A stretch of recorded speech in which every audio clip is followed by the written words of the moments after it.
Hi, hello, how are you everyone? How you doing? Welcome once again to A.O.S Abroad, and we are back again for another wonderful episode, another wonderful webinar from us at Ontario, Canada.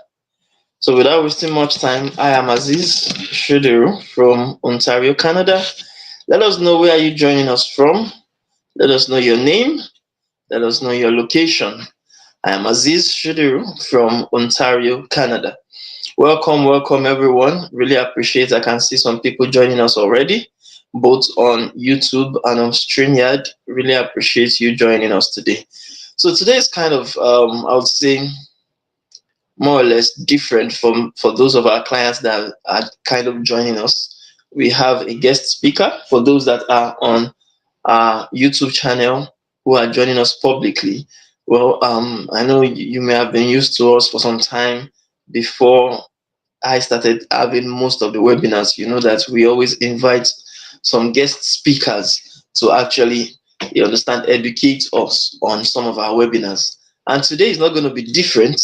Today we are having a wonderful conversation, a wonderful communication, a wonderful, how will I call it, discussion with one of our partners at A.O.S Abroad, and she's going to be actually educating us together with me. She'll be educating us on what you need to know, what you need to do, and how you need to actually, just like the title states, how to succeed in Canada as a first time immigrant. How do you succeed? How do you excel in another man's country? You understand, a country that is not your own, a country that you migrated to. How do you succeed in that country when you finally land? So our guest speaker for today is Joy Ophili Yebovi, Mrs. Joy Ophili Yebovi. She's a licensed realtor from Manitoba, Canada, and she's going to be joining us as soon as she's available. She went for an open house today, so just like as a realtor, she has to be showing people houses to buy and you understand, different properties. So she's going to be joining us. But before then, I, Aziz Ola Shodur, a travel educator from Ontario, Canada, I am going to be anchoring this webinar today. And in line with anchoring this webinar, let's first talk about the first things that are on the agenda, the first things you need to know about when it comes to, what do they call it now, webinar. So welcome everyone. Once you are joining us, we would like to introduce you to the house. And in line with introducing you to the house, we would like to have your name and your location where you are joining us from. So just be putting it on the chat section, and we'll do justice to always be calling out your names when we see it in order to actually recognize your presence. So that being said, today um, I would like to, okay, oh, welcome, welcome. So today we have Benjamin Boyede from Lagos State, Nigeria. Thank you very much, sir, for joining us. Really appreciate having you on board. You understand? So we have started like that. I've started the welcoming and the introductions. So, and I will be introducing as well the hosts and the speaker, the guest speaker, particularly for today. So, today we have, just like I said previously, we have a guest speaker, Mrs. Joy Ophili Yebovi. She's a licensed realtor at Winnipeg, Manitoba, Canada, with Keller Williams Real Estate Services. And our mantra, our goal basically, is to help buyers and sellers, you understand, achieve their real estate goals. So if you're a buyer, you want to buy properties in Canada. If you're a seller, you want to sell properties in Canada, you understand, definitely, she can definitely be of assistance to you.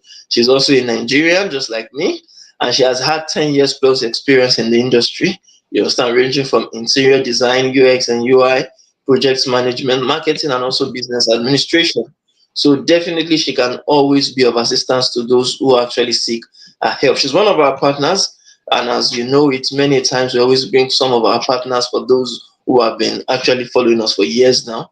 You know that we bring some of them when they are free, when they are, even though now she's she's technically working, because if you know Canada, you know that during the weekends like this, that is when many of those that are in Canada, you understand, many professionals like as a realtor in Canada, this is the time she is actually out getting to show people different properties in Canada, showing people, you understand, doing the open house. So she's going to join us like 30 minutes down or 25 minutes now down the line. You understand, once she's done with our professional side of of our hustle. Okay, so as you know it, I, for instance, I'm Aziz Olashuder. I've said that, a travel educator at Ontario, Canada. I'm first time successful Canada PR immigrant, for those who don't know. And I've assisted 1,000 plus, or my goal is to rather assist 1,000 plus immigrants better their lives and build their careers or businesses profitably at home and abroad. And also, I'm an international French language teacher. I have also assisted 350 plus students and immigrants and still counting, and I'm a common law partner by relationship. Now, so if you are actually joining us, let us, just like as I introduced myself, introduce yourself, tell us your name and your location where you're joining us from. So today we want to actually talk about this overview.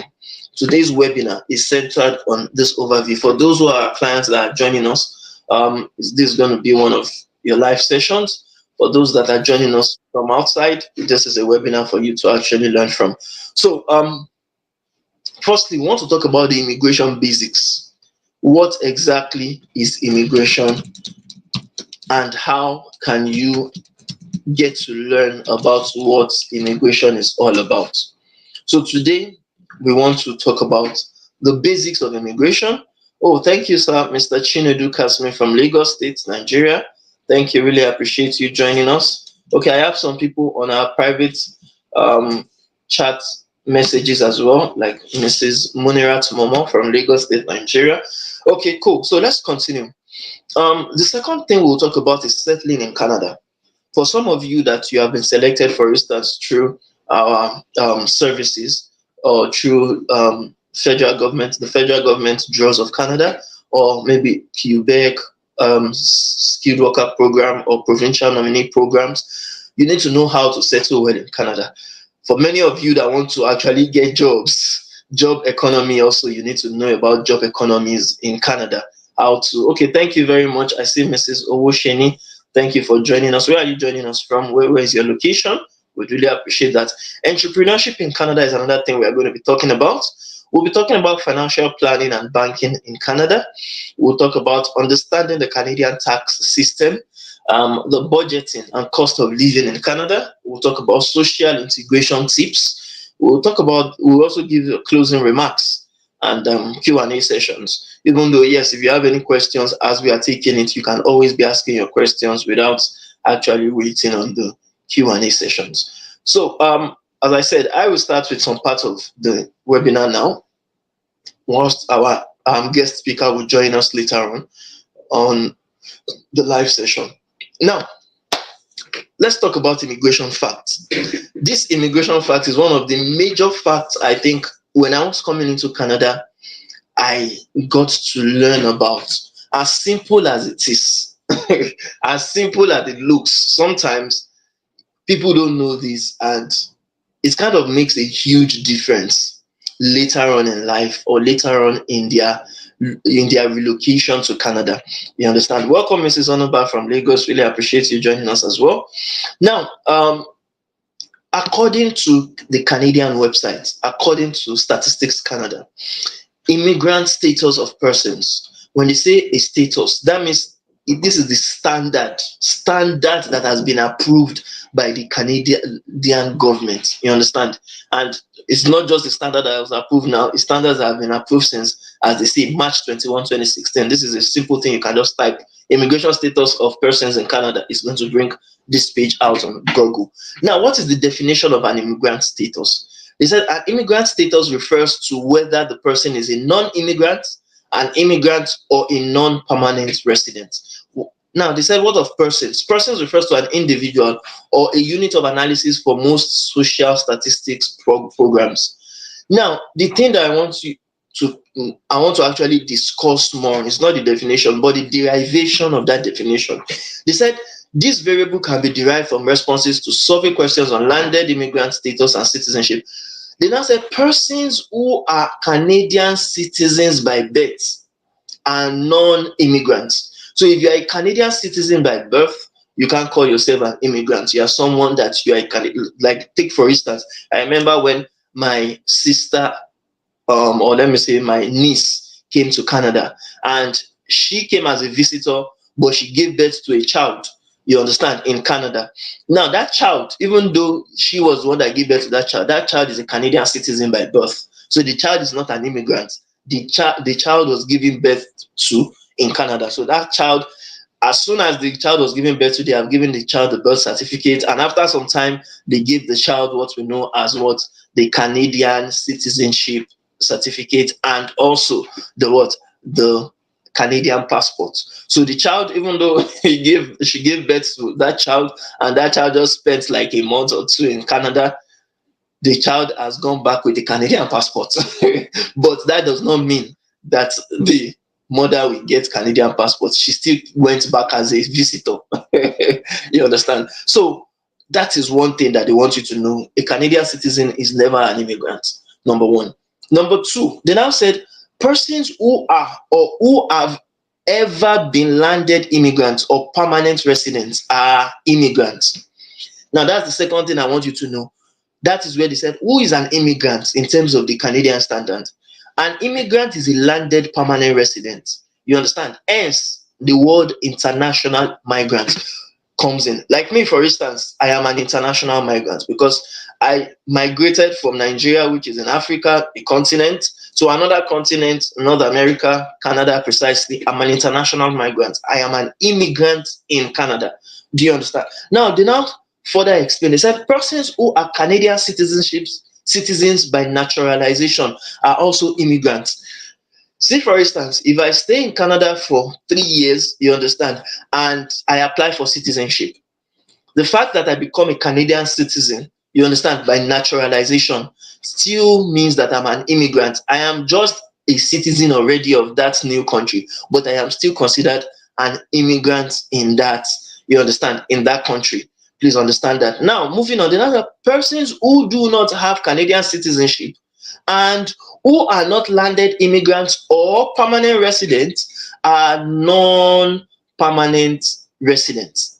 Now, this is very important because grammar sometimes people don't understand grammar, but that's why I broke it down in this place. That what can you call yourself where you are not a permanent resident? What you know as someone that is not a permanent resident is, oh, the person is either an international student, or the person is a temporary foreign worker, or the person is a visitor, or the person is an asylum seeker. Any which one you are, you will be termed or you'll be talked about as a traveler. You are just like a traveler traveling from one country to another. The fact that you travel and landed in one country does not make you what? Does not make you an immigrant in that country. And this would actually make sense soonest. Now, this variable can also be derived from administrative records provided by Immigration, Refugees and Citizenship Canada. Persons who are or who have ever been landed immigrants or permanent residents are immigrants, while those who have work or study or temporary residence permit or who have claimed refugee status, asylum claimants, are non-permanent residents.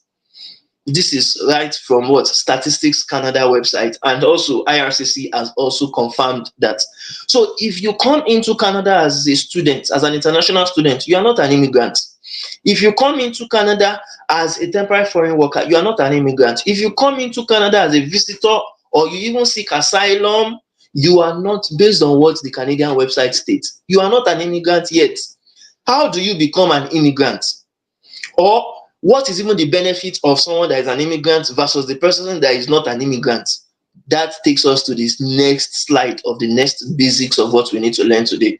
Now, all visa routes and benefits, all the visa routes or all the kind of 100 plus programs that we have in Canada would always divide into 4 to 5 parts. Do you understand? Now, the first one is study. And based on what we did on the left-hand side, migration and all visa comparisons, what does study visa do? What does study permit allows you? Study permit allows international students to study a certificate, a bachelor's, diploma, degree, master's, PhD at a DLI, a designated learning institute, within more than 6 months to 3 years. Now, this is very important. A visitor can come into Canada and be allowed to study. Do you understand? But studying a course that is less than 6 months, it is approved, because that is what they call short-term studies. But when you are studying long-term studies, you need a study permit for that. Now, and this, even though you have a study, you would get a study permit eventually. For you to be able to come into Canada, you need a visitor visa or an ETA, electronic travel authorization, to enter Canada, for entry into Canada. Plus, it depends. If you have family sponsorship, you can sponsor your spouse, your partner, your child to either work on campus or off campus through the spousal work permit. You understand? However, it is a faster route. Study permit is a faster route with tuition fees, but it has restrictions with postgraduate work permits. And as you know now, many of the students that are in Canada, for even those that are even protesting now, some of them, they didn't give them PGWP, postgraduate work permits. Some of them that they gave postgraduate work permits, they did not want to extend it for them, or they did not want to give them a certain number of years. You understand? So, but study permit generally will take within few weeks to 3 months from admission to actually getting your visa. So, firstly, an international student is equals to you studying in a Canadian college, polytechnic, or university. That is all to it.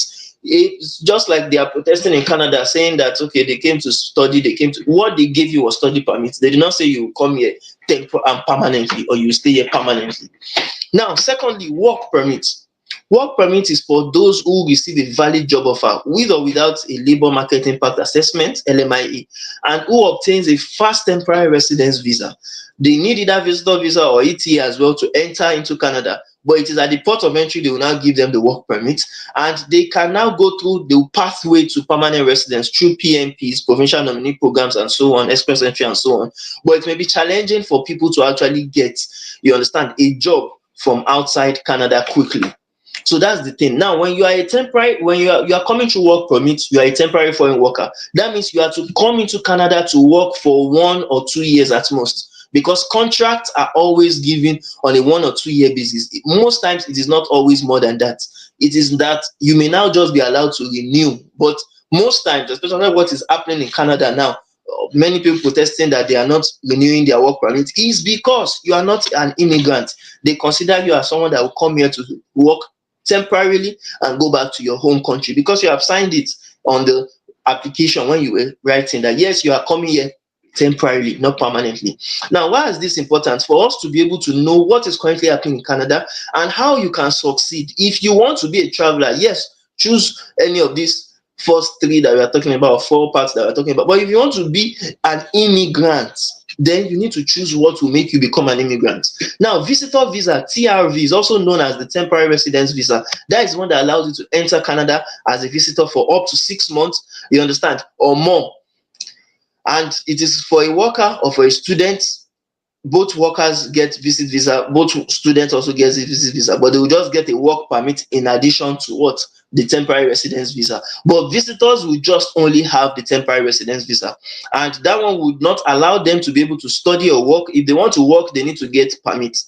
But it is used, visitor visa is used for tourism, for you to visit family, for you to come to attend a wedding, for you to come to attend a ceremony, for you to come for funerals, excursions, or for even business, to meet with people for conferences, for speaking engagement, or when you are even awaiting a sponsorship approval. Maybe you were sponsored by your family and you're waiting approval. You want to just come into Canada for some time before you get approved. So as a visitor, you are to just visit or tour Canada. That is it. And especially with the new directive now, with the new policy that has cancelled the policy that states that you can get work permit while you're in Canada. Now, people cannot easily switch as a visitor or from visiting visa to work permit now, because as at 28th of August this month, they have cancelled the policy that states that, yes, you can actually apply for visitor visa right from inside Canada. Now, asylum seeking is equal to life protection applicants. That means you are saying your life is threatened in your home country. You are saying that they want to kill you, or they want to prosecute you, or maybe your status in terms of marriage, your status in terms of sex, all those things, you are not being protected and you need the protection of Canada. Do you understand? If they see you as someone that is bona fide to get that what they call it, that protection from Canada, they will give you. If not, You understand? You'll be deported back. If you are given the asylum seeking, like your claim is approved, your asylum claim is approved, then you actually automatically be qualified for the next route, which is the permanent residency route. Now, people think that permanent residency is just permanent residency. You just come here and stay here. No. As a permanent resident, you have the opportunity to live here permanently, to work here permanently, to study here permanently, buy real estate permanently, cross border to the US, you understand, easily, to drive car, to do business, to recruit foreign workers, to access free medical and social services, and to become a citizen in 3 years, you understand, cumulatively. And it takes within 6 months to 1 year or more to actually process that of PR. So PR allows you to live here permanently, stay, study, work, do business for life, and become a citizen. So the first way you can actually succeed in Canada, especially if you want to come here and stay here long term, if you want to come here and stay here long term, the first thing you need to be able to actually succeed permanently in Canada is to actually to come here as what? Is it to come here as a student? Is it to come here as a visitor? Is it to come here as an asylum seeker, or as a temporary foreign worker, or as a permanent resident? You will decide yourself. We are just giving you the options here. You will decide for yourself which one do you want. And if you have decided already, which one do you want to actually follow through? Because some people will start one process and go to another. Which one do you feel that is okay for you to actually to follow through with? That would be for you to actually respond. But for me, for instance, I chose to come in as a permanent resident because that was what guaranteed me success in not just living here for some time, as sadly some of our Nigerian friends and family are doing now. There was one man that just left Canada because, yes, he came in as a student, but even the study that he came in for, his tuition, he wasn't able to pay it, and the school was already disturbing him for the second part payment of the school fees, and he had like about 3 parts, and he didn't have the money. He wasn't even able to get job because he was always having the mindset that when he comes into Canada, he will get job, and with that job, he will be able to use the money he makes from the salary or the wages that he gets from that job to actually finish up his studies. He wasn't able to get jobs. Even the job that he was getting, they were saying they should come and do volunteerism. He said, how will he do volunteerism and not make money when he has student? At the end of the day, he had to leave because he first even left one school that was more expensive to another school that was cheaper. You understand? He got admission in that school. But even that other school that he got admission, because he came in as an international student, he wasn't still able to afford the thousands of dollars that they were asking for. At the end of the day, he had to leave the country without finishing, without even doing 1 year. Talk less of even, they didn't even do 1 year program. Do you understand? Talk less of even finishing or getting postgraduate work permits. So it depends on you. What exactly is going to be success to you? What do you want to achieve in Canada? You answer that on your own. Now, this is going to be answered, or we are going to have our guest speaker talk about finding accommodation and buying a property in Canada. When she comes in, I think by God's grace, we should see her anytime soon, within now and you understand the next hour, like maybe like within now and 10 p.m. Nigerian time, or 5 p.m. Canadian time. So let's still be expecting her. But in a nutshell, when we're talking about renting for most people that come into Canada, when you first arrive in Canada, you will need a place to stay. You understand? At least temporarily. You understand? Before you actually get something that will be for the long term. Or if you have a lot of bucks, you have a lot of money, you can actually go into owning a property. In other words, you need to consider either staying, if you are considering staying in Canada long term, you understand, you need to buy a property, and that may be a viable option. So when she comes, she will explain in details all what that is all about. I am not an expert in that line, but let's move on to understanding healthcare and, you understand, education systems. When it comes to healthcare and education systems, what do you need to know? Because both of these systems are pillars of the Canadian society, you understand, and they are designed to provide quality services to residents. There are some students that can get, you understand, education, access to educational systems, but at what cost? I've given you instance of someone that came into Canada, and yes, because Canada boasts a world-class education system offering high-quality education from early childhood through to what, post-secondary institutions. But again, at what cost? If you can afford it, you can get it. But if you may not be able to afford it, coming in as an international student may not suffice for you. You understand? Now, healthcare again is another one. We'll talk about healthcare shortly. But before we talk about healthcare, I want to say a particular or give a particular estimate of one business school, the business school of Centennial College, where my common law partner, for instance, Rashidat, is actually going to. She settled in Canada. She has been in Canada. She has been actually studying in this school. And if we look at the the cost of education in that particular Centennial College, it's a very practical thing that I want you to also see and to decide yourself as well. Which one do you feel is actually beneficial, or which one do you feel that you can actually sustain, or that can sustain you, you understand, as someone that is coming into Canada? Now, if you look at that table, I don't think that is clear enough. Maybe I'll try to zoom in. If you look at that table, you'll see that when it comes to the the cost of someone coming in as an international student. If you come in as an international student, okay, maybe I should zoom in a little. If you come in as an international student, you will be spending in that same school, that same international college, you'll be spending about 17,000 Canadian dollars. You understand? To just study that program, a 2-year program in a college. Now, we're not even talking about a university yet. We are just talking about a what? A college. You will spend that amount for a college, what they call it now? A college program, 17,000 Canadian dollars. Now, if you are now to come into Canada, not as an international student, but still study that same program.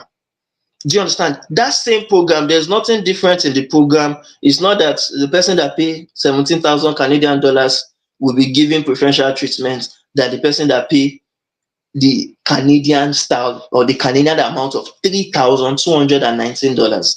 It's not even up to $4,000 that person will pay. You understand? To actually study that same course. There's no difference in cost, there's no difference in content, there's no difference in anything. But that same cost, that person will be paying what? Like divided by 4, more than divided by 4 of that same amount.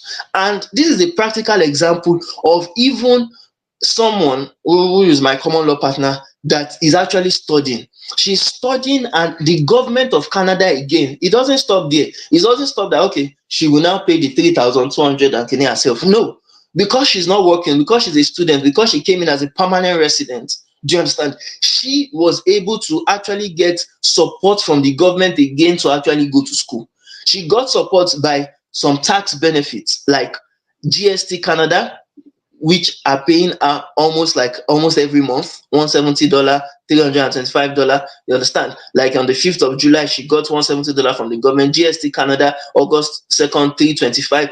15th of July, Canada carbon rebates Canada, 210. Federal climate incentive. She got provincial local government payment Canada, $60. She got GST. She got miscellaneous payment Centennial College, the one that they give her for. There's something when they call something miscellaneous, they say, okay, you can either use it for books or you can use it for, you understand, data or anything that she wants to actually use to actually do in Canada. They give her $500 provincial and local government payment Canada. You understand? 9th of August 2024, 10th of June, another federal government, provincial local government payment in Canada, 345, GST 325. Now, the total estimate of the government funds she got and the scholarship, the school bursaries she got for just one semester. We're not talking about even a year, because if you look at this now, we talked about from July down to, okay, no, from May down to August. That's May, June, July, August, 4 months. You understand? The total money she was able to get from the government within that 4 months, while she's still studying in Canada, was $3,350. She was able to get for just one semester, one 4-month period. Now imagine, for one semester, all the money she was meant to pay in school was $1,609 out of the over 6,500 she was meant to pay for a 2-year diploma. But the government and the school funds she was able to get was able to pay for the $1,609 easily, and she still had to pocket again $1,740 for free from the government, to say that she's not working, she's studying in the school, and she's getting paid by the government, you understand, to actually school, to go to school as a permanent resident, because she didn't come as an international student. As an international student, if you come into Canada, you pay the government. If you come into Canada, you pay the educational institution. If you come into Canada, you would spend your ass to actually work your life out. Mr. Jones said, wow. Yes, that is what we are saying now. But now, apart from the fact that she got money to actually school, and she's even someone that she didn't even apply for loans, because some people, I know some Nigerians, there's one group we are on, all those Nigerians, they don't just collect grants, they will collect loans again, they will collect everything. The money they can collect will even be more than like 14,000, 20 something thousand from the government for free. You understand? Because they say they are going to school, they will say, let's collect all the money we can collect from the government, and there's no problem with it. There's no problem. That's just the truth. Canada will allow you to make money, you understand, off of them, so far you are a permanent resident. But I just wanted you to see the benefit of you coming, and how she, for instance, has been succeeding as a permanent resident to study the same program. Because why did I even use business online? Because yes, that's the course she's doing, but again, that's one of the cheapest courses in Canada. It's one of the cheapest. So if you an immigrant, an international student is paying 17,000 for one of the cheapest programs in Canada. You understand? And someone that is a domestic student, when they say someone is domestic, that means that person is a Canadian citizen, or the person is what? A permanent resident. If you're a permanent resident, you are getting this from the government, and it's not that you are a saint, or it's not that you are, how would I call it, you are special. Just like she collected it, I collected my own, other people too are collecting their own every month. And of course, our guest speaker will talk about that too when she comes in. How to, she's not even only collect, because us, we don't even have children. She has children. She's collecting money per child again from the government. So it depends. How do you want to succeed in Canada? You decide yourself. Do you want to come in? Because sometimes when we talk about PR, people feel we're over exaggerating. So she's going to talk about our own system too, how our own system is actually working for her. Let's move on to the next slide. Now, important government services and how to access them. One thing we find out in Canada, even though, for instance, we have been in Canada less than 2 years, in fact, just 1 year and some few months, we notice that even some people that are in Canada that have spent 5 years, 10 years, they don't have this information. And it's not that they are, because many people are focusing on, let me just go and work, let me go and hustle, let me go and hustle. You will be hustling your life out, but the things you're even meant to get for free, you will be working so hard to actually get it for pennies, for little. Do you understand? And how? Because some people that come in as visitor doing work, menial jobs, or they come in as, you understand, temporary foreign worker, going to go and do construction job. Even though all those jobs, they have money, yes, you will make a lot of, there's no doubt, you will make money in them. But the truth again is that there are some things that are free, that you may not need to work for it, but you will get it. And it is a legit thing. It's not something that is illegal. You understand? Now, the first thing you need if you come into Canada, in fact, right from the airport, now I remember when we were landing in the airport, right from the airport, they were already giving us what they know as SIN, the social insurance number. For you to access things from the government legally, you need that social insurance number. And I know that even though they give, yes, they give students, they give workers, the only thing is that the kind of number they give us that are permanent residents are different from the number that they give other temporary residents. So you even by the number, you know that there's a difference. This one is it's not a permanent resident, it's not an immigrant. They start differentiating you as soon as you land in Canada. This one is not, it's not like the PR residents. Now, but social insurance number is a 9-digit number that is required for you to work in Canada and to access government benefits and to file taxes. People always feel that if you file taxes, you are losing money. No, you are not losing money. The money I paid in Canada for taxes, I do tell people, is less than 1,000 for last year. Do you understand? And the money we have made is more than times 3 of that 1,000. Do you understand? Because there are ways the government can even give you more than the taxes that you are paying. But some people don't know this. And that's why we are educating you about it. Now, the Canada Revenue Agency, CRA, they run the tax laws and various what benefit programs like the Canada Child Benefits. Like I said, our guest speaker will talk about when she comes in, Mrs. Joy Ophelia Yebovi. She's collecting it right now from Manitoba. She's making money, even though she's also working. GST and HST credits, that's the one that I showed you not quite long that my common law partner is actually getting, that is helping her pay for her school and even getting additional money from the government. Now, two, the Canadian government provides resources to help residents find employment. Some people always say that, there's no job in Canada, there's no this in Canada. Yes, the truth is, if you don't come the right way, you won't find job. We have seen people that did not come the right way, they did not find job. You understand? But there are some free programs that allows you. For me, I do tell people on LinkedIn, for instance, which is another platform I'll talk about later on. LinkedIn is one place that I've been getting jobs, because it's just that me, I'm a business person. So most of those jobs that I get, instead of me applying for them, I send it to people that we are working with that have paid me to actually get them. You understand? Access, and everybody goes up, they get their job. Me, I'm fine with the money that they pay me as a business person. You understand? But Canada government can help you. They can help you to actually develop your skills. Just like Mrs. Joy Ophelia Yebovi told me one time, she said when she wanted to even start a program and to take some skills programs in Manitoba, Canada, the government paid her to actually go and study.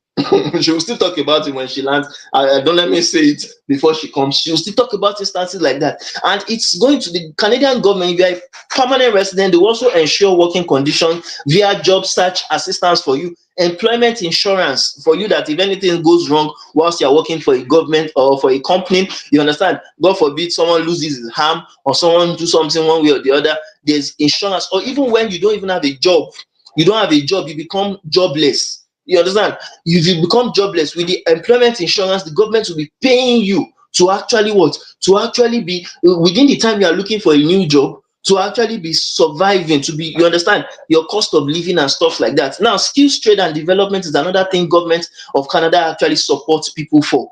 Now, another thing is, beyond the federal services, there are also provincial and municipal governments, you understand, that provide essential services tailored to the local needs of the residents. I remember, for instance, I have my driver's license right now. Even my common law partner also has a driver's license. We also bought a car. She has a vehicle registration. Public transit services are also available to us. Waste management and recycling. These are things that the provincial government also provides for us for cheap, you understand, or for a little fee. Now, employment opportunities. Some people always feel, okay, yes, I want to get a job. I want to work on job search. If you come into Canada, one thing we have noticed is that the things that people say doesn't favor them, it depends on how you come into Canada. If you come into Canada the right way, this job bank, there are many people that are applying to jobs on job bank and they will not actually get called. Sometimes they will get called and they will not even get the job. It's not because of anything, it's because the status you have has not shown that you are serious enough to be in Canada. Status like visitor visa, they still look at this person is still not serious, because no government, no, most companies don't want to actually waste their time actually what, you understand, sponsoring you. Let's just talk the facts. When they know that there are a lot of Canadian job seekers that they can actually get right from inside Canada, you are not saying you are not in Nigeria or you are in Kafancha and you are expecting that job, they will not take you serious when they have a lot. You understand? But if you come into Canada, there are many people that there's one of our clients that said he got 2 job offers. Another one said he got 3 job offers when he landed, and he had to be choosing out of the jobs the one that favors him, the one that have more benefits, because yes, he has already taken the bull by the horn to get his own permanent resident status before he landed, so that when he comes, he will just be up and running and not be having to depend on another government or to depend on another thing to actually survive. Okay, Joy. Okay, Mrs. Joy. I'm saying Mrs. Joy. Yes, but what I'm saying on the thing now is Onye Bilanwa. If you check it, No. That's because I'm entering from my what's it called? That's why my name is Joyofili Yabovi. You should all know right. now. We've been Yes, I doing know, this I for. know. I've been saying it for some time now. But when I said I'll just okay, so let's have you. Let's have you before we actually continue. Or should I just are you still trying to guess No, it? continue. Okay, I should continue. All right, fine. So moving on, let's keep on talking about what we were saying. Uh, Continue anytime you want me. You let me know. Like I told you, I was at work, showing home, okay. so I'm driving Uh, and doing this. this So live. no worry. All right, thank you. So, we were talking about the job market. We said that the job market is characterized by steady growth, diverse opportunities. Even though there are scarcity of jobs, that some people will see, those that are getting the jobs are getting the jobs. You just need to have the in-demand skills, what they are actually looking for. There is always a strong demand of skilled workers in technology, in healthcare, in finance, manufacturing, natural resources. But it depends on what you have. The skills you have, the networks you have will determine if you will get the job easily, or you too you'll be complaining like other people that yes, you did not get job. You do you understand? So now another thing, Mrs. Joy, I don't know, as we are saying, if you have any contributions to, you can be putting it in before Yeah, you get to your destination.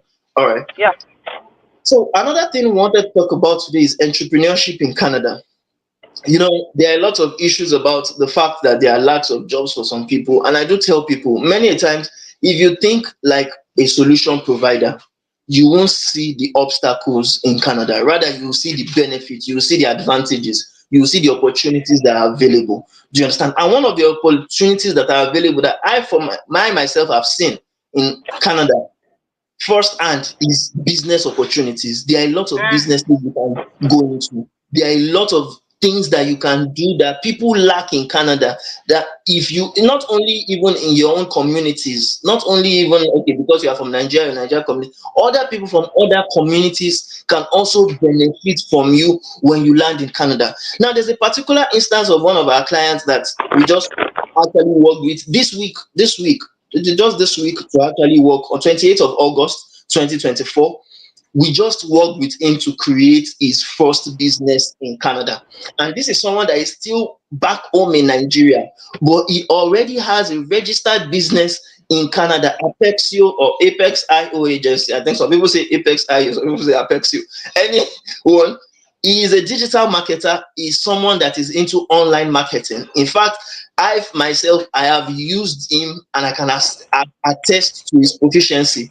I remember when I came into Canada and he helped me to run my adverts, social media adverts on Facebook, on Instagram.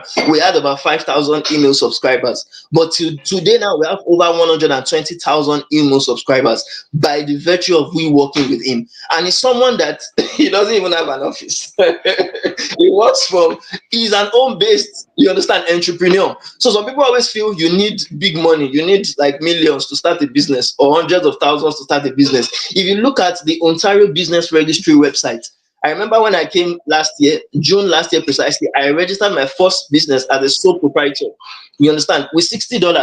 $60. That was how cheap it was. $60. And it's still cheap. It's not even and it's still cheap. It's still it's cheap. still cheap. Exactly. It's still cheap. So it's not that it was last year and you cannot get the offer. I spoke to my client and he told me that $60 he wants to register. And I play. We thought maybe because he was still in Nigeria, he would not be able to register a business in Canada. And it was a lie. When we just put it online and we said he wants to register, we put his Nigerian address and everything. He was able to register his business as a general partnership with just $60. Do you understand? And now he already has a registered agency in Canada. So that before he even comes, because I told him, if you want to get Canadian clients, people that you can work with, they will need to see that you are legal in the country. They need to see that you have something to show in the country so that they trust you. And e-registering his business is one of the first things that they will use to know that this person has actually invested in his business. As a result of that, he registered his business. He's already working on actually coming into Canada himself as a permanent resident. And with that, he can kick the ball rolling quickly once he actually lands in Canada and he has the opportunity to actually set up his own business without necessarily even going to go and look for one job. Because again, he said it already, he has not worked for so many years and he cannot see himself actually going to look for one job again. But with this business he just registered, he can get started without actually wasting much time. Now, apart from even registering businesses, there are also other business opportunities and strategies. I remember Mrs. Joy Filiabovi was telling us about her skill training, that when she wanted to actually learn some skills in Manitoba, the government was supportive in that level to actually help them through, I think, something starts. Maybe you could talk about that, Mrs. Joyofili Ebovi. You talked about something Okay. starts that time. Yes, we did. We did. Mm-hmm. When I wanted to start a business, of course. Pardon me. I'm seeing roadblocks where I am, so I have to Okay, go back and listen. Yes, no there were problem. some. There was some. Like I told you, I'm driving and I have to be very, very careful. Now, I there's understand. yes, there are opportunities. As soon as you come in, you have to first ask yourself Yes, ma'am. what you really want to do. Okay, ma'am. You understand? There are some Yes, people ma'am. that come in with money and already plan it out. You have to have a game plan. I keep telling people, if you don't have a game plan, that's where you'll be messed up. If you don't come with money and you say you want to start a business, how will you register with the $60 first? Exactly. Do you understand? How will you Yes, ma'am. register with the $60? How will you do so many things? Those things are Exactly. normal in any country, even if it's in Nigeria. We are starting Exactly. business. How will you do your business card? How will you do your website? In case even if you don't want a website, there are so Exactly. many small things that you need to do. But if you don't, I tell people you can start from scratch. In Of course. your skill, what's your skill from Nigeria? Exactly. If you have a skill from Nigeria, yes, you get something. If you don't have a skill, that means when you are coming here, which is not, it's not a problem if you don't, but be ready to learn a skill. If you want to learn that skill, then you have to be ready to pay for that skill. Now, there are some skills that governments can give you for free. For free. Okay. Yeah, it all depends on your, what's it called? It all depends on your province. Province. And Okay. it's not every skill that you say you want. Like me now, if I want to learn a skill and you're telling me to come and learn sewing, I know that that cannot work for me because Okay. I'm not Of into course. that. So if you Exactly. want to learn a skill which is the basic, which is computer and all those things, there are True. some people in 2024 they don't have it. They Then don't. Exactly. yes, you have to start. Then you have to start with let's say in Manitoba there's something called Manitoba Start, meaning Manitoba they help you starts. to start Okay. up. Yeah. Manitoba Start, something that will help you start up to decide what you want to do. Okay, they'll Exactly. start you up. Yes. Now, if you start up, you can tell them, I don't have the skill. The first thing they'll teach you how to write your resume. Do you want to work? Okay, no, I don't want to work. I want to start business. Of course, anybody will ask you, what do you have? What skill? If you say you don't have any skill and you want to start business, I don't know how that can work. I don't. You understand what I'm saying? Of course. You Of first, course. the first thing is, if you don't have, if you are back in Nigeria, start learning a skill. A skill. Exactly. Start learning a skill there. So Do you that reminds understand? me. That reminds Yeah. me about one of the things I saw online about the business opportunities. Because take for instance, I am on LinkedIn and there are some groups that I joined. There are some organizations and associations I joined on LinkedIn. Till today, they still always send me like Canada Business Network opportunities. That okay, you can downtown Toronto, for instance, there's one lady that is part of Black Techs Association, and that woman always send me tips on how to get access to funding. If you don't even have funding, you can get access to funding like grants and loans from the government, from provincial government, federal government. And most times, because me, I don't like to JBC, I look for grants. And there are a lot of grants, funny enough, that one could be actually get and key into. Tax incentives. I've talked about like the GST, I talked about the Canada Child Benefits. Oh man, that reminds me, you were talking about the Canada child benefits you got from the government, CCB from, and even all this rental benefit. I think we talked about it one time. Yes, yes. Mhm. There is. If you have Exactly. children that they are not up to 18 and you are a PR holder, they will be PR, giving you, exactly. depending on the age, from 600 upwards every month per child. Six hundred From dollar. 600, Wow. yeah, one child. Or, depending on the age, 500 and something. It all depends on the Wow. age. Yes, they give Wow. you that. They So give even you that. the money we as couples are collecting are small. They are small to children. They give you that for child benefit. And I don't know Child why people, benefits. Wow. yes, I don't know why people are lying. Then they help you for Okay. your rent. For rent. Rent Wow. assist. For your rent, Rent they help you assist. up to 70 to 60 something% of your rent. But So they people help will you not pay tell you rent. those truths. Wow. Yes, they won't tell you that one. Because Imagine. I don't know why people do that, but I'm not here to condemn or this thing. But they pay you. That is in Manitoba. I don't know about other province for the rent assist. For the rent. Someone Yes. once told me it's only Manitoba that does that. I don't know. But anything I'm talking here, I'm talking from Manitoba way, not Yes. any other this thing. So I'm talking about what I know about. Imagine. You see that you So they pay benefited you that, and they pay personally. you rent assist, and Manitoba government also pay you about $70 every month too on top of that. Then of Wow. course there Wow. are other incentives like weather, climate incentive, Climate. Yes, we collect that in Canada, in Ontario yeah, as well. climate incentive. The other one too GST that and HST. GST, God HST. bless you. Carbon rebates. I collect carbon Carbon rebate as well. rebate, yes, Carbon you are rebates. getting. Exactly. There's some also incentive that yes, it's not every month. Those ones are not every month. I think the Yes, next one directly. coming is in October. October, You yes. understand?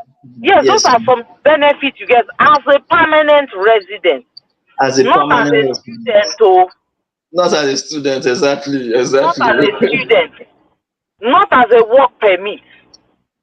So Work we need permit to be holder. able to tell ourselves the truth here. You Exactly. understand? We Yes, need to ma'am. be able to tell each other the truth. Permanent, because most people ask me from my own page. They said, "Oh, what this thing I said that they want to be beneficial from it. That they had people say that work is not easy. This one is not easy. That one is not easy. Nowhere is it easy. If anybody is telling you just wake up, then everybody will just be solving your problem is a lie. But you should be willing and ready to pay your dues. Exactly. Do you Exactly. understand? You should be ready for that. If you don't come in through the wrong way, those people that are telling you, oh, it's bad, don't come, oh, I regret, ask them the way they came. They came the way they came, deep, deep, exactly, exactly. Ask Deep. them what route did you use? What route, I mean, Watch did out. you use? What route? Because when you tell Exactly. people, go through the permanent residence, they don't want to do that. Because they feel it takes a longer time. There's a lot of documentation. There's not the place you want Yes. to do that. There's no documentation. They There's don't want none. to hear you. They don't want to hear you out. They just Exactly. want that fast one. But they don't know that fast, you might not benefit at the long run. At the long run, exactly. Exactly, At the man. long run, you might not benefit. So why don't you get a consultant like you, put them through the necessary steps, then they will go through that best route. They're in a hurry because Exactly. students route to make you get students immediately. You understand? Within six Yes, months, we man. are in Canada. But they forget the wahala that goes with it. Government is tightening a lot of things The now. laws, exactly. Now Yes, they are man. saying that as soon as you finish your school, you should go back. As You soon should as go you do this. back. So why do you want? And some people will be telling you, don't worry, just as a resident, they'll give you. I'm like, no, It doesn't work that way. it doesn't work that way. Why are they Exactly. lying to you? But you saw that my other TikTok this thing that a lot of people were Yes, questioning. man. A We are lot of talking people are still about. sending me message today, and I keep telling them, go through that PR. My friend told me students one. There was the last one. I said, do you want me to lie to you? Go through students. Student route is not. I'm not telling you won't, but you should be ready to go back as soon as you get your As soon distance. as you get to study But finish. my Thank you friend very told her. much, man. I said, yeah, come and suffer it. Come and suffer it. Of course. All I know right. about Thank three you. students that are going through a lot of this thing, trying to get work permit, trying to extend, and every day For now the government imagine. is tightening a lot of things, tightening a lot of things. Yes. Exactly. But it doesn't affect the PR residents. It doesn't. All those laws, the policies, No. it doesn't affect. Okay, let's move on now. Thank you very much. So another thing I do tell people, apart from grants and loans, as I said, me I like grants. I don't like anything loan. So I get I loans and tax I won't blame incentives. you. I don't like anything. What I get low like Japa is grants I want. Like the things my common law partner is getting now is grants. She doesn't have to pay anything back to the government. And incubators, accelerators in many cities in Canada, for instance, there are many people that send me messages on my phone saying that okay, there are incubators, accelerators, they can mentor me on business, they can provide me with office space, they can help to fund my startup. Those things are good, but again, because it depends on what you want. There are some incubators and accelerators that they can just train you for free or for a token. There are some that they will say, okay, they want a stake in your business. You understand, like an ownership percentage. But because me, I'm still small, I'm still trying to build my thing myself. I'm staying clear of those. But if you are someone that you want to grow faster, you want something like that for them to support, there are a lot. Once you just type incubators and accelerators in Ontario, you see a lot of them.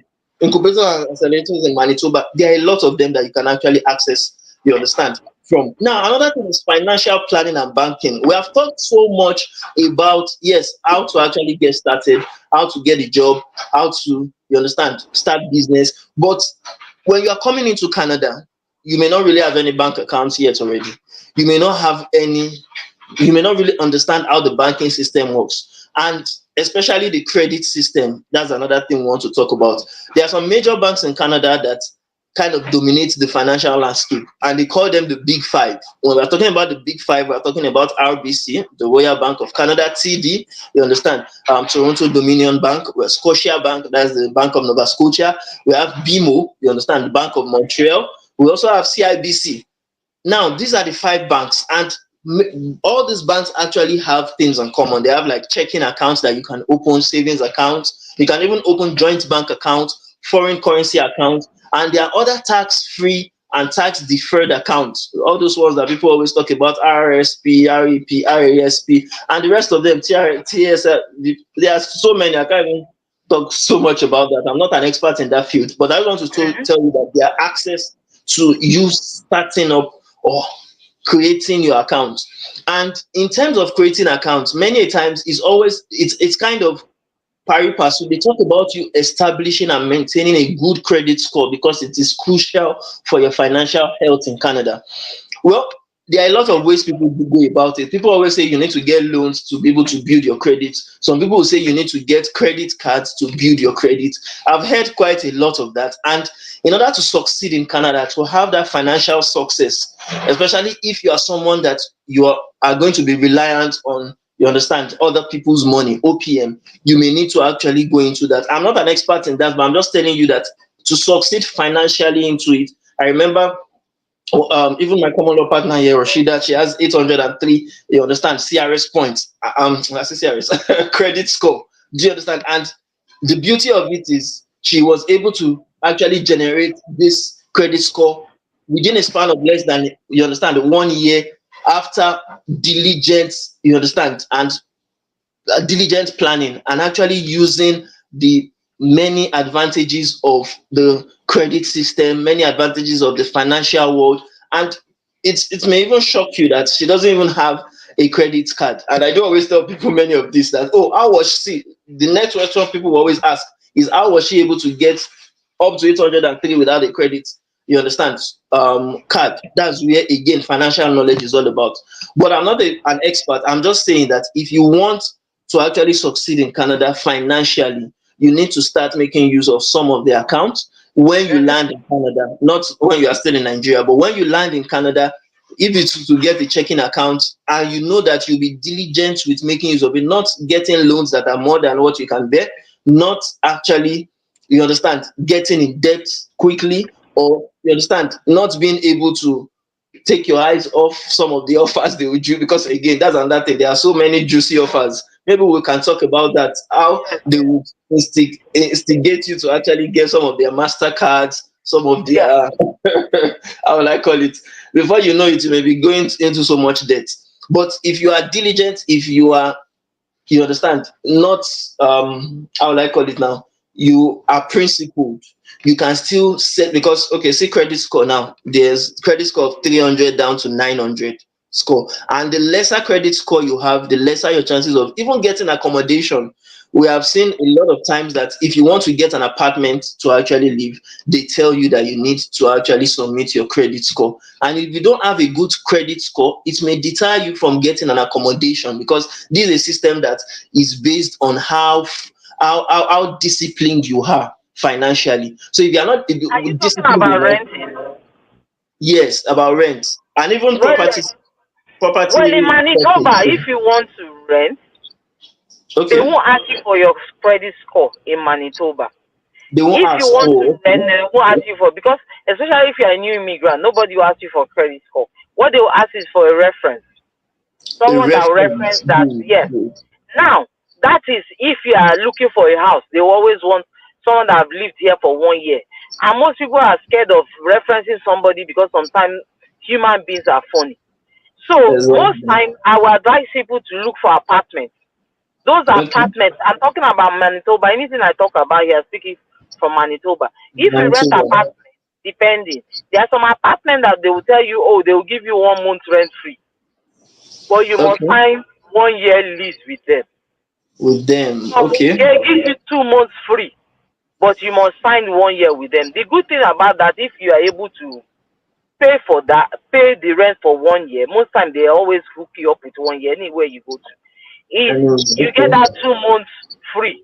And if you have now lived in that apartment, those are flats, what we call flats. Yes. If you now Yes. live in that apartment for 1 year, Okay. you know, and want to go and rent somewhere, you now have a reference because you have been paying your Yeah. rent. You don't need any to go and meet someone to reference you. It shows that when Exactly. you have lived before, you didn't damage anything, everything went well. Went well. So that's an Exactly. opportunity, but they will not ask you for your credit score. But if you want to Credit buy, score. I'm a Yes. realtor, so that's my area. But if Yes. you want to buy, Exactly. of course, they don't even need to ask you for your credit score. It's your bank or your mortgage person that will do all that finding to get you For pre-approved, you. and they will be the one to Exactly. check your credit score and all that. Okay.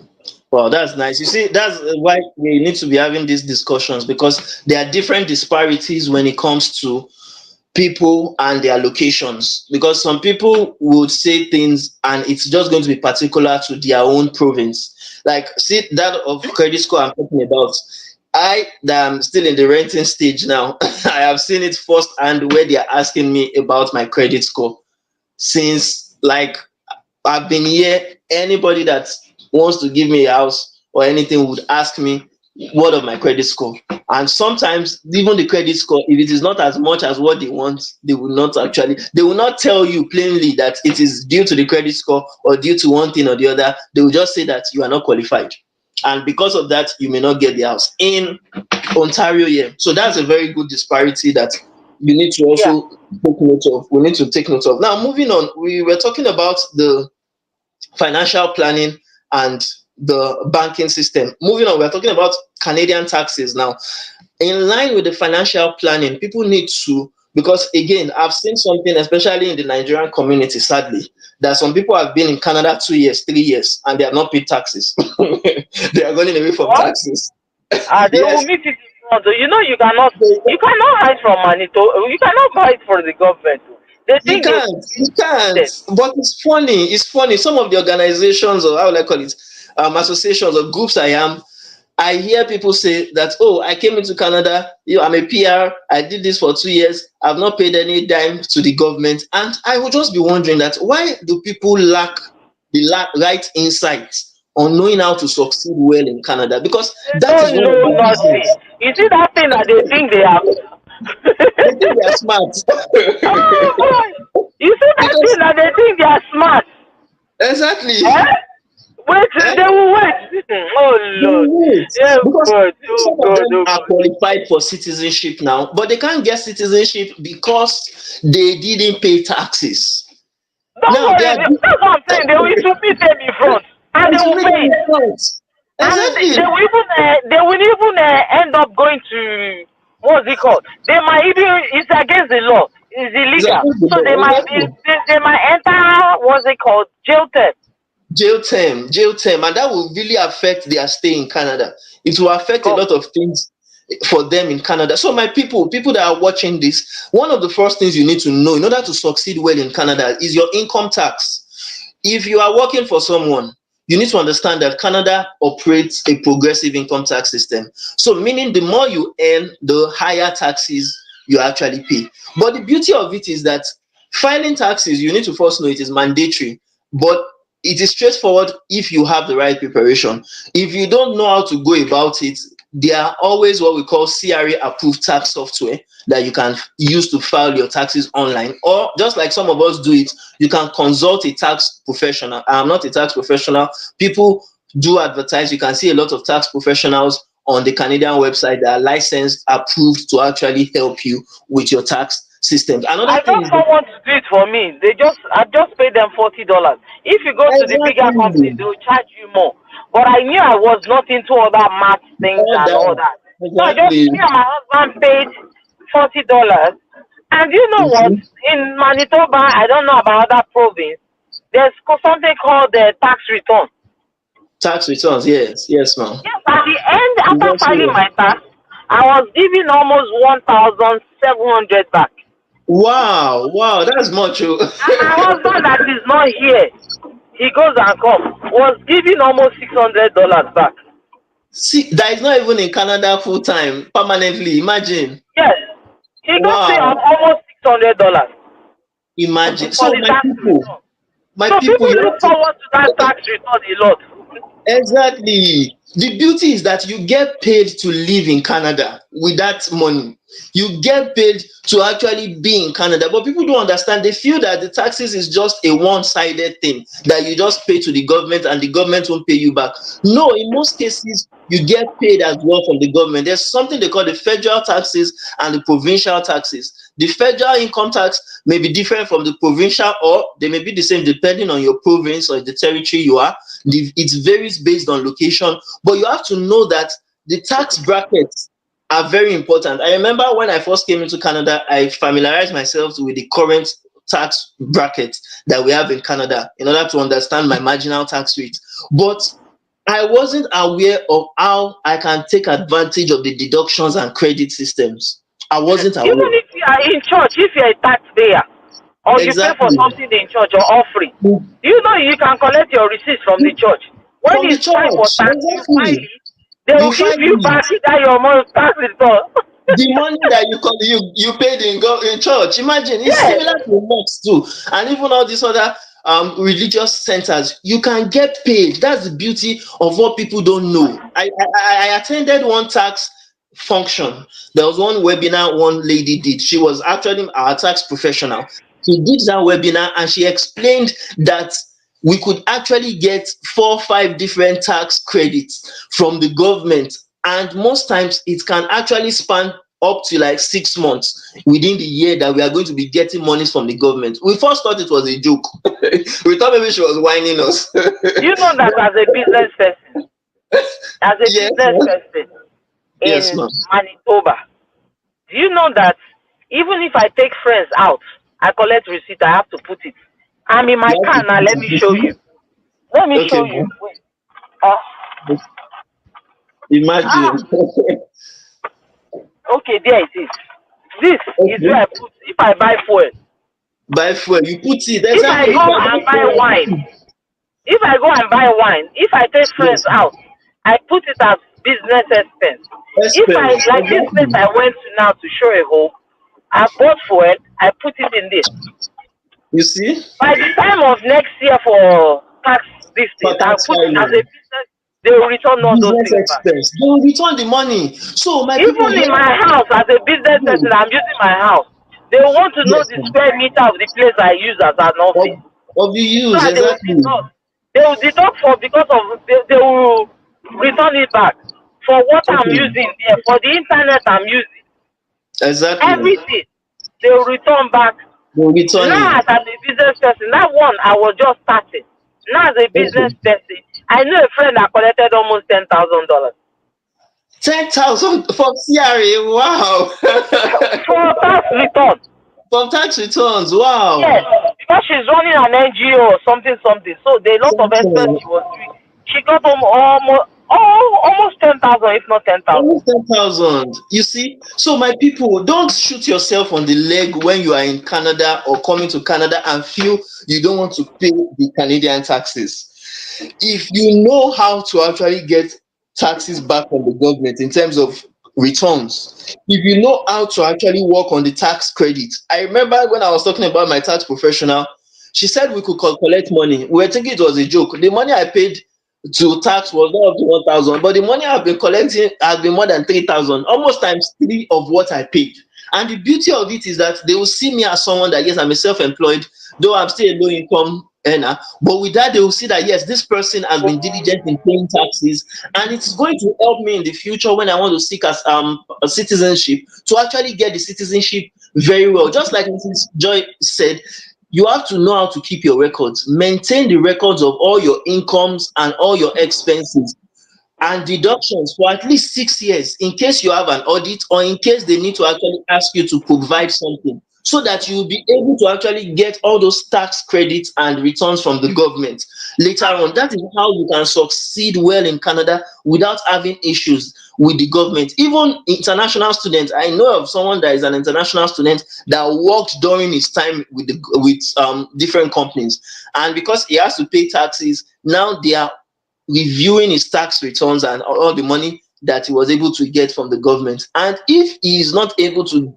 actually show that these are the things he deducted in terms of expenses, these are the deductions and stuff like that, he may actually get to pay fines, get to pay, you understand, interest and Mm-hmm. all those things from the government, Exactly. because they will feel he was evading tax. They will feel maybe Exactly. he didn't want to pay the right taxes. So please, when you are coming into Canada, have it at the back of your mind, even if you have not yet landed, have it at the back of your mind that you want to be responsible enough to pay the right taxes when the You time cannot comes. try it in Canada. You think you are You sharp. can't. Why? Don't mind them. Don't The wahala you will enter later on. enter. Oh Lord, Some and you people might even understand lose maybe Canada is Nigeria. You you can might lose even lose citizenship by that. because they believe you are a fraud. You're a fraud, exactly. If you are evade, they don't take that thing lying down So evading your tax payment. They don't they joke don't with take it. it That means you are lightly. stealing from the government. Exactly. So don't steal from the government. So another thing we want to talk about today is budgeting and cost of living. This is one thing that a Sorry, lot of people sorry. ask. Before you say that, I don't know if it's Okay. part of the slide because I'm driving. I can't. If they know about licensing when they come in before they do something, how to get licensed? Is this part of what we are discussing? License. Yes, yes, of course. It's always part. It's everything. It's part. We can talk about it now. So if you want to Okay, the contribute, licensing. Some yes, people come in here and say, oh, they will cook, right? They are good with yes, cooking or they we try. can. Yeah. So they say at least it's inside the house. They won't pay tax. People, their community, Nigerian people will know that at least she knows how to do pop meat Pop pie and things like that. good. And they will not Exactly. get license. This License license to we are not practice. talking is not any having. Some people have done it and got away with it within 2 years, 3 years. But let me tell you Exactly. the one that happened recently here. Recently, okay. A lady cooks, okay? The cooking wasn't Yes. even what exposed her. She does Wow. cream. Nigeria, we know how to mix cream, do cream, and sell Cream. their cream, Okay. and was doing Yes. cream and selling. In Nigeria, everybody can wake up and do cream. Exactly. So she started selling cream for years Selling cream. and Okay. also doing cooking. Now, this Cooking. cream she did affected some people. Everybody's Yeah. skin is different. Some people It's it work, some people different. it didn't work. Exactly. And the people that it didn't work for were mad and they trusted Imagine. her. And they now reported her that they Hey. had reaction Mm. on it. Reaction of the Now she cream. was at home, busy cooking for the party they paid her to cook. You paid normal, her for, normal imagine. yellow price. These people from the government came Government, and asked hey. her, she so. She's been doing this for about 3 years. Is Three she so, years. and Wow. Wow. yes, That's selling long. cream and everything. Not paying tax because those one will just come, they give her cash or those normal things. All those They things. asked her, is Underground, she this underground thing? They saw the industry. equipment. She was in Yes. shock. She was shaking. They asked You her, is she see? this? They came because of the cream. Oh. They now saw Yes. her with this thing. Oh, does she cook here too? Because it was obvious she wasn't cooking just for house.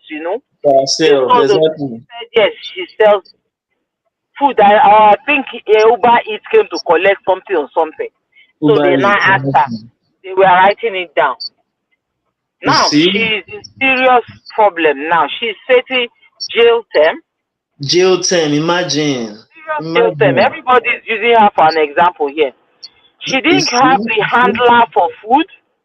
The She hasn't been handler. paying tax on that food she's been selling too She's been again. selling. You see? Then the You see? cream. She doesn't have a license to To sell skincare products.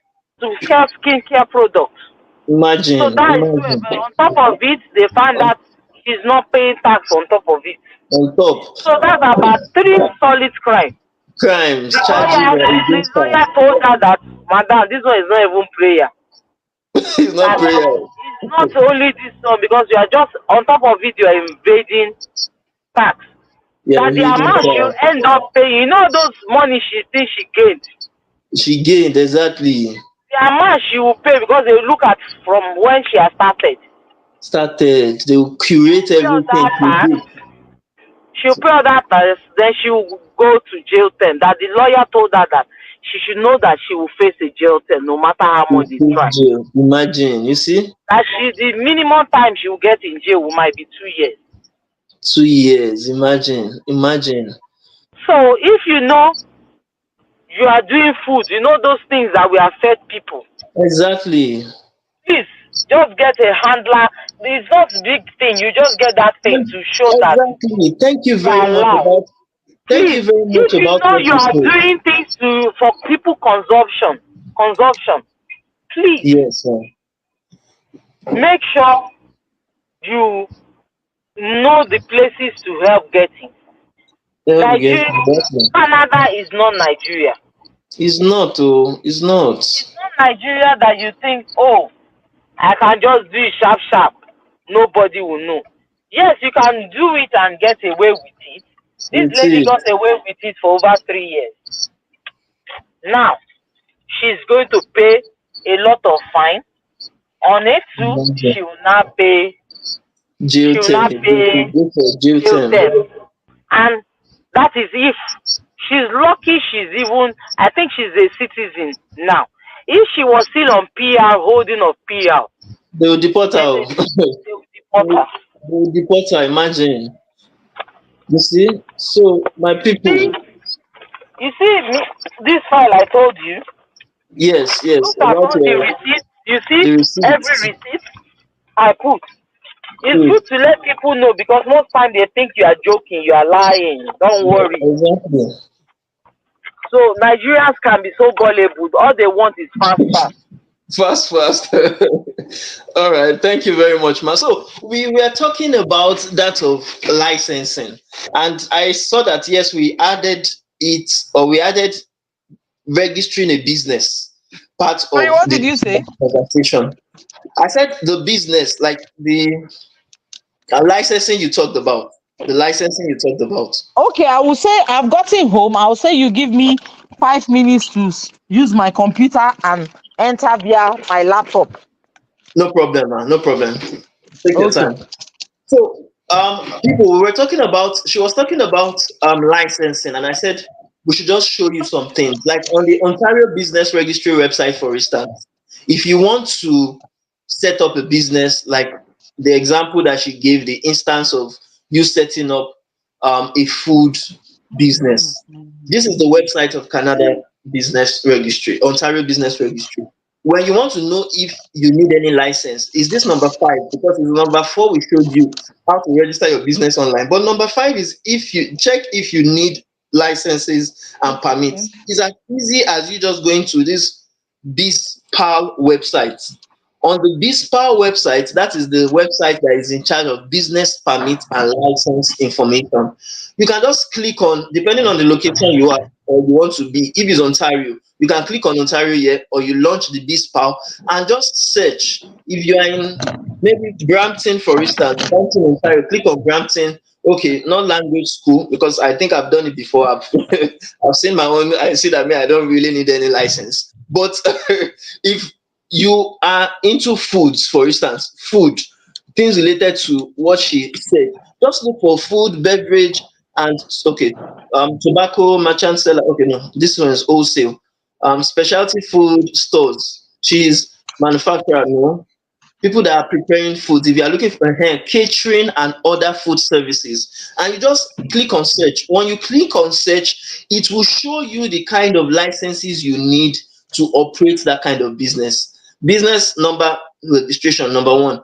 You understand? To start a business, to manage and operate the business, it will show you all what you need, the kind of license you need, the kind of professional services you are doing, and what you need to actually have. Liquor delivery service license, mobile business, all those things is going to show you, so that you don't actually do something that is against the law, you understand, in the country. That's very important that we actually talked about. Now, there are a lot of licenses that are there that you can just check up anytime you want to start up a business, or you are thinking of something, and you see the different business licenses that are available for you to actually, and it's mostly cheap. We talked about you starting a business with $60. Even some of the licenses, I remember when I checked some of them, it is cheap. It's $100 with some few amount. You would get the license, and you will be so confident with what you are doing that you are not going to fall into any issues with the government. But if you don't do that, just like the woman that was given as an instance now, you now spending jail term because of the few $100 or the few thousands of dollars you should spend, spending a jail term and being deported back because of those silly mistakes may not really cut it, you understand, in the country. So please take note of that. Now, moving on with our slides, we're talking about budgeting and cost of living. One of the things people always say that is one of the issues they have when it comes to coming into Canada is the fact that cost of living is expensive. And I do always tell people, you are the one that want to come to a country that is a first world country. You are the one that want to leave your third world country or anywhere you are and come to a country that things work, that there is a lot of money. So just like there is a lot of money to make, you should also understand that there's also a lot of money to spend. It's just that simple, because you can't come to a country that there are a lot of money to earn by yourself, for yourself, or you understand, through work, and you're not willing to pay money for rent or money for utilities, for internet and cable, for recreational activities, for entertainment and leisure, for groceries, for healthcare, education. Even though healthcare in this country is, you understand, more or less free, you have to understand that, for instance, there are some on the counter drugs like paracetamol, or they don't call it paracetamol, maybe Advil, you understand, that you need to buy yourself. So all those little things, transportation, dining out, childcare, banking, you have to understand that you spend as well on some of these, you understand, cost of living. But there's always a rule of thumb. I do always say that it's not good to look at the Joneses when it comes to budgeting or when it comes to spending your money. I, for instance, I knew that yes, when I first landed, I didn't really have much. So in terms of transportation, I started using the public transit. I wasn't looking the fact that, oh, my roommate, or what they call it, my friend that is in one place that I do not know. Can you hear me? As, yes, ma, I can hear you. Can you hear me? Yes, I can hear you. Okay. Mhm. So you have to cut your clothes basically according to your size. Don't say because one of your mates or one of your friends are driving Porsche and you two, you now go and get a car that is a Tesla, and saying you two, you want to meet up the Joneses, or you want to copy the Joneses, keeping up with the Joneses because you understand you have arrived. Try to cut your clothes according to your size. Cost of living here, as I do tell people, is relative. If I tell you my own cost of living, that does not mean when you come into Canada, it's going to be the same cost of living for you. Especially if you are someone that owns a family, have children, it may be different from you. Or maybe you are a single person, it may even be different. We have had scenarios of people that came into Canada, I and my partner spending more than what them they are actually spending their family members.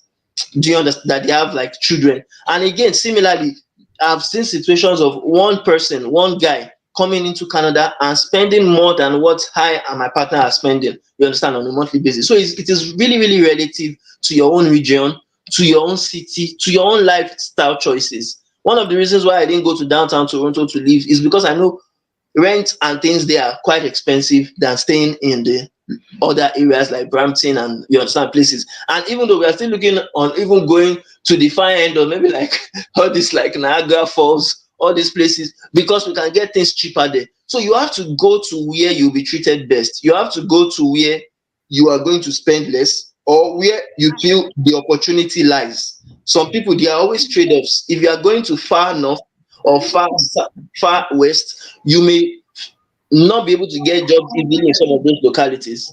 And if you want to stay in downtown Toronto where you may easily get jobs, you need to note that you may be willing to actually spend more. You understand? So your budgeting is based particularly on your own preferences and what you actually want, you understand, to achieve in your own life. So Ma, I don't know, do you want to put any contributions on what we just said about cost of living? They were going round and they just used the backyard and left. Okay, so that being said, let's move on to Then the other one was an Indian the guy. next slides. Around, he said they will give you a lot of. Building a community and adapting to Canadian culture.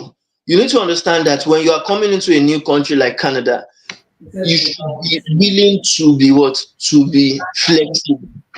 Flexible in the sense that if you want to adapt well to the Canadian culture, you have to know that Canadians have some things that make them Canadians in terms of, take for instance, their language. Their language may be quite different from your own.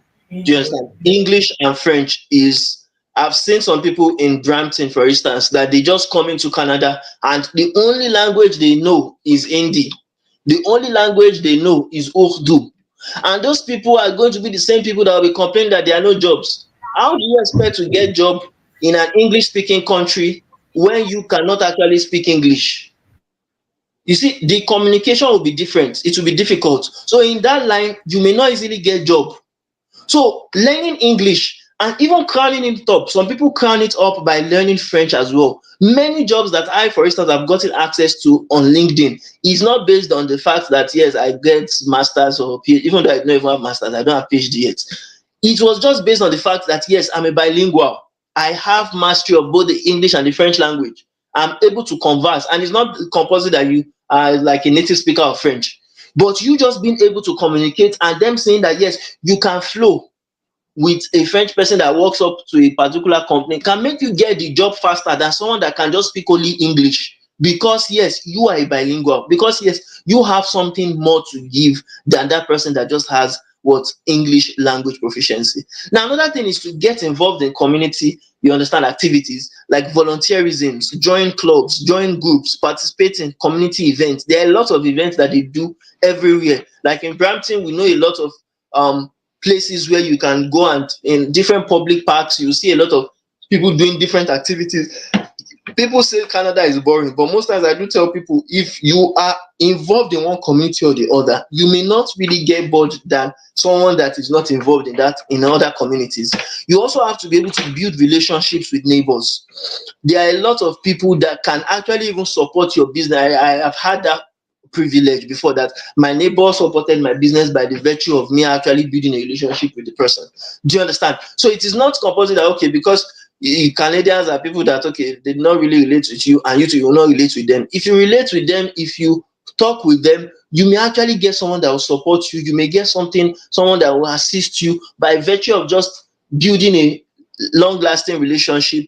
You understand, a friendly relationship with that person.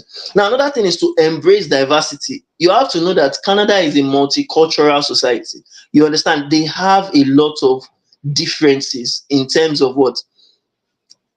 In terms of people that are coming in. So it is not only Nigerians that are here, it's not only Africans that are here, there are Asians here, there are Europeans here, there are Americans here.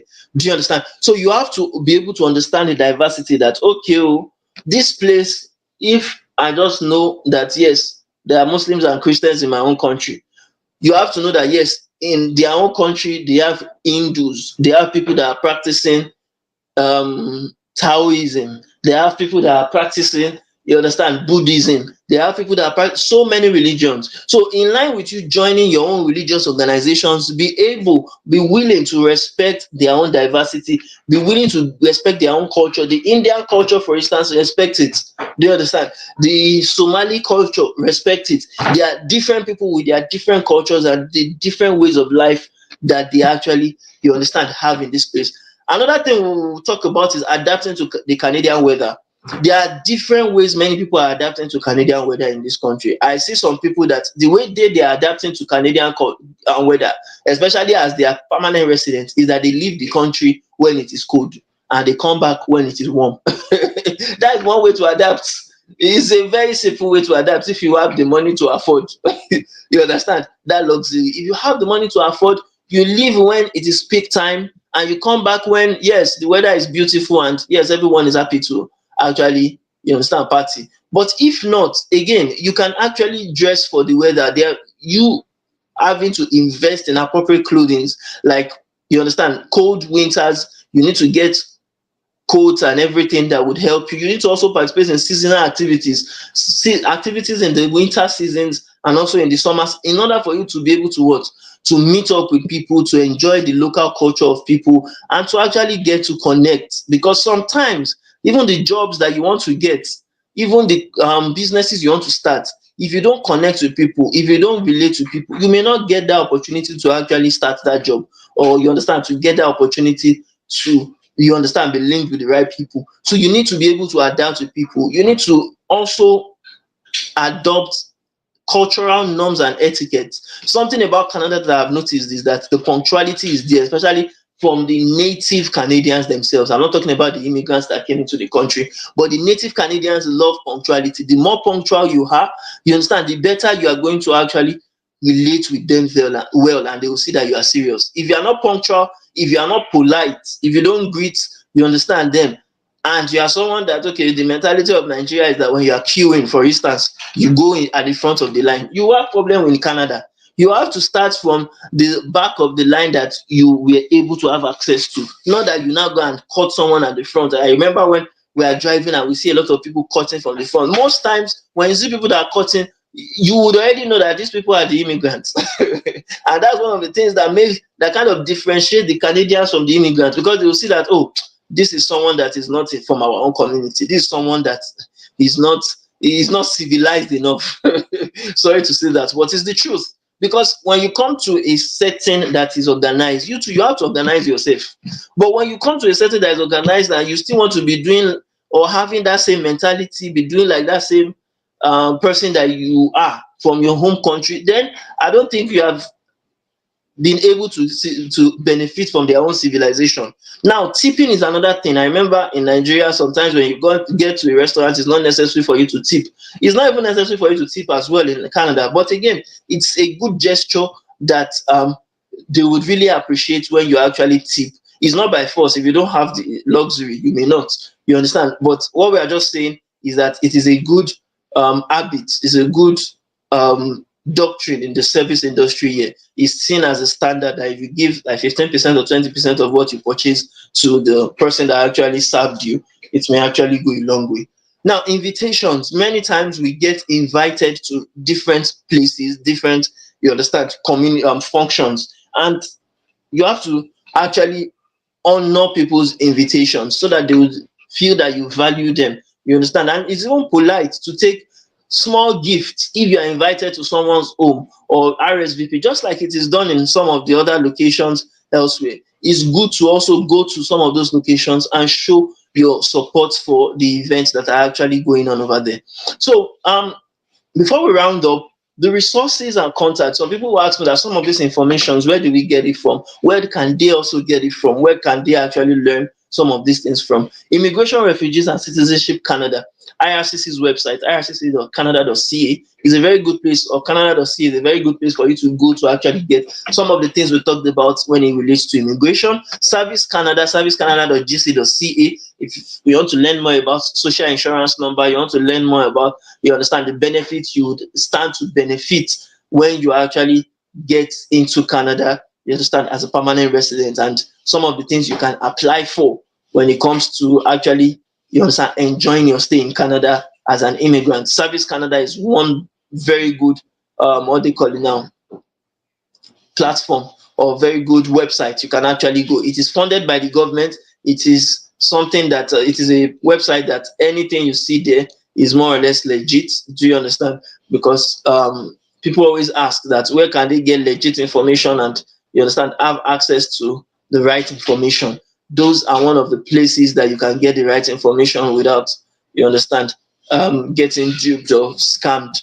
Now, another place you can actually get more information is settlement.org. If, for instance, you are coming into Canada as a new immigrant, how to actually get your driver's license, for instance, how to settle to sign up for your health care, your health card, how to sign up for, you understand, some of all these benefits is through settlementservices.org to learn more about how to do about. YMCA Newcomer Information Centers are places where you can actually go to, you understand, their website, newcomersincanada.ca.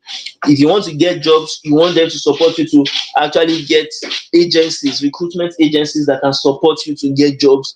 Those are very good resources you can actually have access to. Canada Revenue Agency, CRA, canada.ca/en/revenue-agency is a very good place. You could learn about the tax systems that and the benefits. We have talked about some of the credits, for instance, tax credits we get as permanent residents in Canada. Mrs. Joy also talked about some of the benefits she's also getting. If you want to learn more about that, you understand, you can also actually click on that link to learn more about it. educanada.ca. I talked about my common law partner that is actually currently studying in Canada, and she's being paid to study in Canada. So if you even say yes, you want to come and study in Canada, it's only, I remember when she came, she only had WAEC. You understand?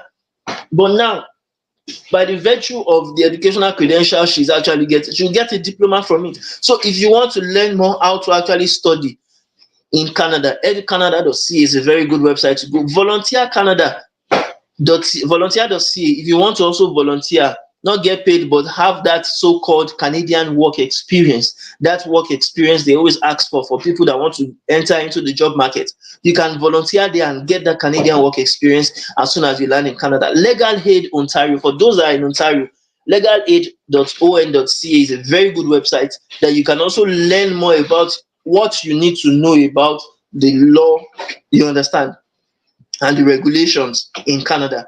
Credit Counseling Canada, creditcounselingcanada.ca is a very good website for you to learn about how to build your credit score, how to actually help in your finances, how to, you understand, be successful in terms of using the banking system in Canada as well. Now, linkedin.com, people don't know the impact of LinkedIn, and I do always talk about it every opportunity I get, that sometimes you may not need to stress yourself on, you understand, some of the things you are stressing yourself on, if you know how well to actually make use of LinkedIn. LinkedIn is powerful. It's a social media, but it's for professionals. And if you know how well to use it, your life in Canada may not remain the same. I've seen a lot of business partners through LinkedIn, a lot of jobs that have been referred to me through LinkedIn, a lot of money I've made, even though it's not that I'm advertising on LinkedIn, but the money I've made from the connections that I got from LinkedIn is not in this world. So please, if you can also make use of it, do justice to actually getting a LinkedIn profile and making good use of it. So a recap of the key points and the Q&A sessions. If any of you have any Q&As you would like to actually contribute or ask about, I think this is the time for us to ask it. And we'll go back slightly as soon as we are getting your questions and trying to respond to it. We'll go back slightly to the slides where we are talking about finding accommodation and buying a property. So, Mrs. Joy, I don't know if you are available, if you can take us on that journey of home purchase and you understand, getting your first accommodation, your first place to stay in Canada. We would really appreciate it. She's the licensed realtor here. She has the license. She's allowed to practice, so she can educate us more on that line before we call it a day. So if you have any questions, anyone, you can drop it on the comment section. Whilst we are actually waiting on her, we would appreciate you to ask any of the questions you would like to. Do you understand? You would like to ask now. So, do we have any questions or do we have any clarifications? Anything that you would like to clarify based on all what we said? If there's any, before we call it a day, let's quickly have it now. We have talked extensively on quite a lot of things now, and I feel before we round off, would like to get any questions that you may have, any questions that is bugging you, you want to actually ask about. Let's know before we end it.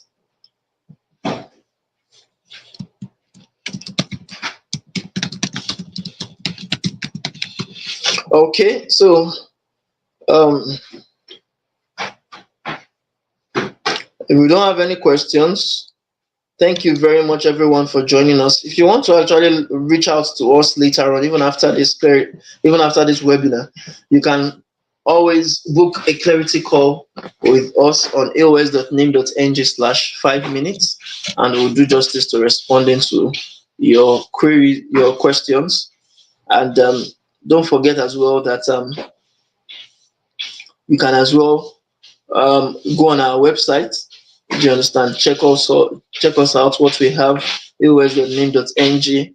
Many of the packages, for instance, we used to assist people are there. Or if you want to send us an email, send it on admin@aosacademy.com, and would really appreciate and send back any details or respond to any questions you have later on. So if you enjoyed this live session, if you enjoyed this webinar, please put a thumbs up, put a like, use your best emoji.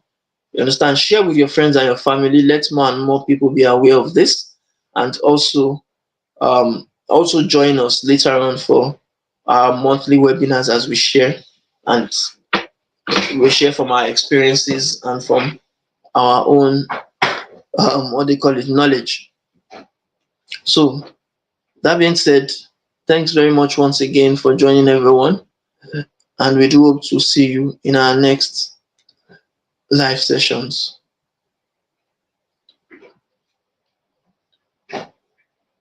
Okay, bye for now, everyone.